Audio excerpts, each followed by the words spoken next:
안녕하세요. 진주글빵지기 진주입니다. 오늘도 진주글빵을 찾아와 주셔서 감사하고 이 시간 저와 그림책 이야기 하시며 커피 한 모금이 주는 진한 여운과 또한 따뜻한 온기를 전해받는 귀한 시간 되시길 바랍니다. 진주글빵 14번째 그림책 시작할게요. 오늘은 조원희 작가님의 미움이라는 그림책이에요. 여러분, 미움이 뭘까요? 미움이라고 하면 보통 미워하는 사람, 미운 사람이 떠오르죠. 미움이라는 감정은 상대가 반드시 있어야지만 가능한 감정이에요. 주로 관계에서 불거진 문제로 마음에 미움이 쌓이는 거죠. 지금 미워하는 사람 혹시 있으신가요? 저는 이 그림책을 그림책 워크숍에서 처음 만났는데 그때 저의 미움의 대상은 4살짜리 저희 막내 아이였답니다. 한창 미운 짓을 할 미운 4살이었기에 말을 너무도 듣지 않고 또 자꾸만 미운 얼굴로 엄마를 대하고 그러다 보니 저도 미운 얼굴로 아이를 상대하면서 마음이 조금 많이 힘들었던 것 같아요.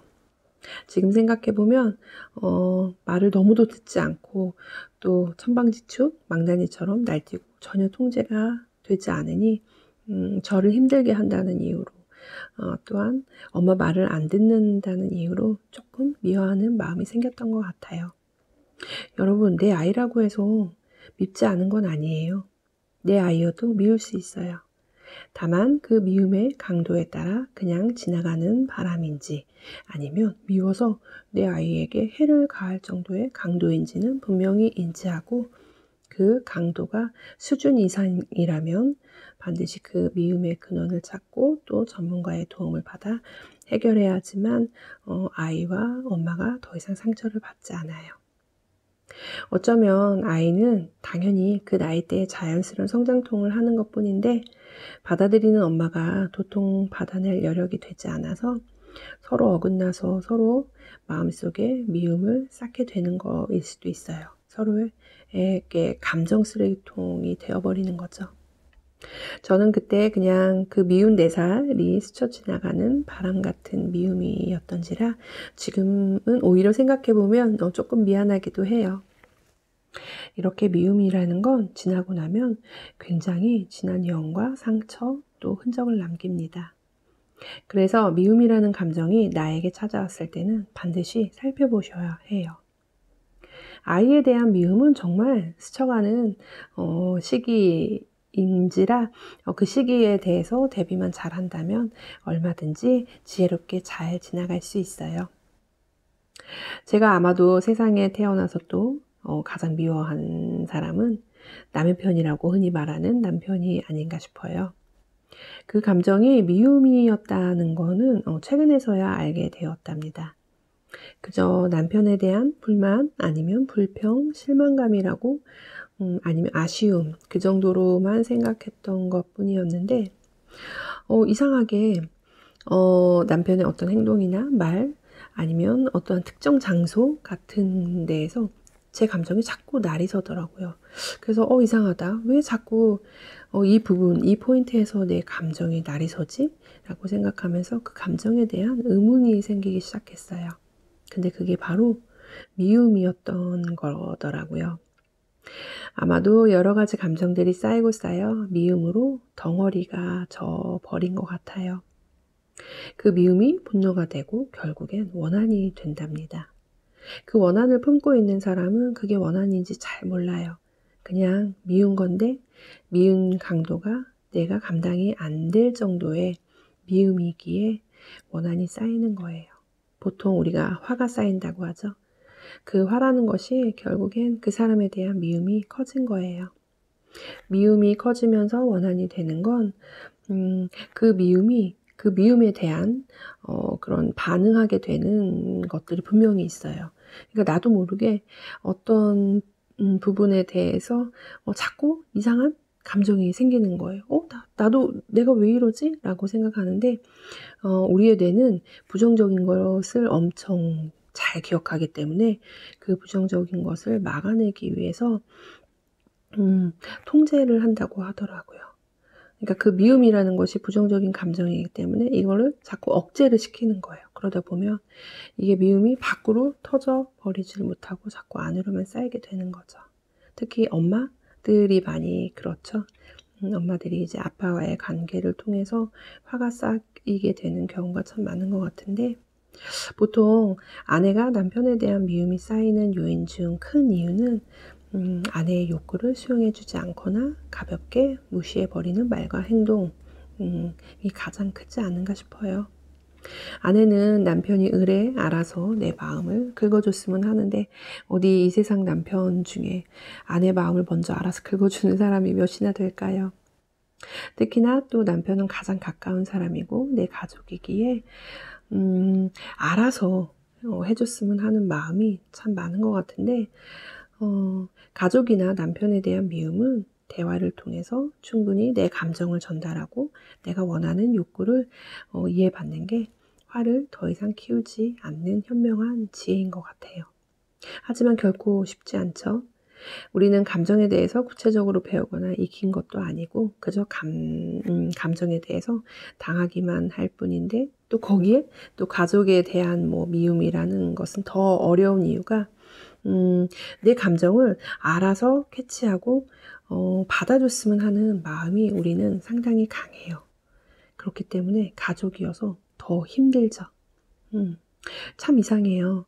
오히려 밖에 사회에서 만나는 사람들의 감정은 잘 읽혀지거든요. 그래서 눈치를 보잖아요. 하지만 우리는 왜 가족에게는 눈치를 보지 못하고 또 눈치를 알아채지 못하는 걸까요?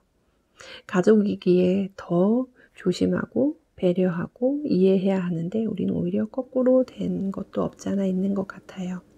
혹시나 아내나 남편 혹은 가족과 감정적으로 미운 감정이 쌓이셨다면, 내가 어떤 마음이고 내가 어떤 감정인지에 대해서 소통을 하시고 또 이해를 받고 또 그 욕구에 대해서, 그 미움을 통해서 내가 바라고자 하는 욕구를 전달하고 또 수용받는 시간을 반드시 가지셨으면 좋겠어요. 이 미움이라는 그림책을 보면 어떤 아이가 한 아이에게 들은 말 한마디로 인해서 미움이 뭉게뭉게 커져버리는 그림책이랍니다. 그 미움이 점점 커질수록 가장 힘든 건 미운 말을 한 그 상대가 아니라 바로 나 자신이에요. 내가 상처받았는데 오히려 그 상처를 곱씹느라 그 상처를 더 쑤시고 있는 꼴인 거죠. 이렇게 미움이라는 건 미움의 대상보다는 나를 더 해치게 한답니다. 그리고 애초에 미움의 이유는 어느새 사라지고 그 미움에 대한 감정만 남아 그 감정에 나 자신을 자꾸 휘둘리게 되고 마는 거예요. 이 정도로 마음에 이렇게 미운 사람이 혹시 계시나요? 혹은 나에게 너무 큰 잘못을 해서 미워할 수밖에 없는 사람이 있나요? 그 미움이 나 자신만 아프게 한다는 걸 꼭 기억하셨으면 좋겠어요. 그 미움에 대한 기억으로 내 미래를 좀먹는 일은 결코 하지 마세요. 그건 정말 나만 손해일 뿐이에요. 그림책에서도 결국은 그 미움을 날려버린답니다. 그림책에 미운 마음을 안고 있는 아이가 이런 말을 해요. 누군가를 미워하는 건 이상해. 싫은 사람을 자꾸 떠올리면서 괴로워해. 미움이라는 건 생각하면 할수록 나를 이상하게 만들어요. 애초에 내가 왜 미워했는지조차 떠오르지 않을 만큼 그건 자기만 너무 아프게 하는 참 모순인 것 같아요. 누군가를 미워한다는 건 이런 것 같아요. 하지만 더 이상 누군가를 미워하지 않겠다. 내가 마음을 먹으면 그 미움은 눈 녹듯 사라져 버린답니다. 그러면 앞으로 전진할 수 있고 미움에 더 이상 발목 잡히지 않아요. 저에게는 또 미움이라는 건 표현하지 못한 말들이 목 안에 가시처럼 박히는 것이기도 해요. 나 스스로 올가매는 미움이랄까요? 상대는 모르고 나만 꽁꽁 싸매두는 미움. 이건 아마도 상대에 대한 미움보다는 나 스스로 내 자신에게 미운 감정이 생기는 것 같아요. 못난 감정이라고 할까요? 워낙 제가 거절도 잘 못하고 또 상대를 너무 배려하는 마음에 하고 싶은 말을 꿀꺽 삼킬 때가 많은데, 내 선택에 의해서 안 한 말이라면 쿨하게 인정하면 될 텐데 그만큼 쿨하지 못하기에 내 감정을 온전히 드러내지 못하고 삼켜버리고 마는 내가 미운 거죠. 저 같은 분 많으실 것 같은데요. 이 부분은 아직도 훈련이 더 필요한 것 같아요. 내가 나를 미워하는 마음이 생기지 않도록 우리 서로 노력해 보도록 해요. 여러분, 미움이 쌓이게 되면 나중에 나에게도 또 내가 미워하는 그 대상에게도 큰 용기를 내야 하는 순간이 반드시 온답니다. 그게 바로 용서예요. 용서라는 것이 참 쉽지 않은 일이라는 걸 제가 남편에 대한 미움을 알게 되면서 알게 되었어요. 그 용서가 쉬워지기 위해서는 미워하는 일을 멈춰야 해요. 미워하는 일을 멈추고 더 이상 그 미움을 갖지 않겠다 다짐해 보세요. 이렇게 하는 건 나 자신을 위해서 큰 용기를 내는 거예요. 그림책에서도 마지막에 아이가 당당하게 이렇게 선언합니다. 너를 미워하지 않기로 했어. 우리는 개인뿐 아닌 사회에 대해서도, 더 나아가 우리가 속해 있는 것에 대해서도 미움을 쏟아내는 경우가 참 많아요. 하지만 생각해 보세요. 그곳에 속해서 살아가는 건 결국 우리예요. 미워한다고 해서 달라지는 건 없어요. 그 미움으로 인해서 내가 얻고자 하는 게 무엇인지에 집중하면 오히려 그 미움을 통해 내 욕구를 채울 수도 있어요. 미워해도 건강하게, 현명하게 미워해야 하는 지혜가 필요한 거죠. 이유가 없이 미움을 쏟아내는 일이야 말고는 나 자신에게 최악이라는 거 꼭 기억하셨으면 좋겠어요. 나를 가장 사랑하는 일은 미움을 애초에 내 마음에 담아두지 않는 것, 혹 담게 되더라도 그 미움과 겨루어서 이겨내는 것, 그것이 나를 가장 사랑하는 방법이랍니다. 저도 아직은 남편에 대한 미움이 해결되진 않았지만 그 미움의 근원을 알았기 때문에 해결책도 알고 있으니 앞으로 남편과의 관계가 더욱더 원만해지지 않을까 싶어요. 오늘도 진즉을방을 찾아와 주셔서 감사하고 미워하는 마음은 저만치 날려보내고 봄 기운 가득한 봄날을 즐기시는 시간 되셨으면 좋겠습니다. 오늘도 진즉을방은 여러분을 응원하고 여러분의 삶을 지지합니다.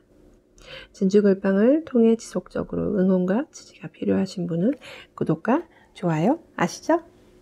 오늘도 함께 해주셔서 감사하고 다음에 또 만나요.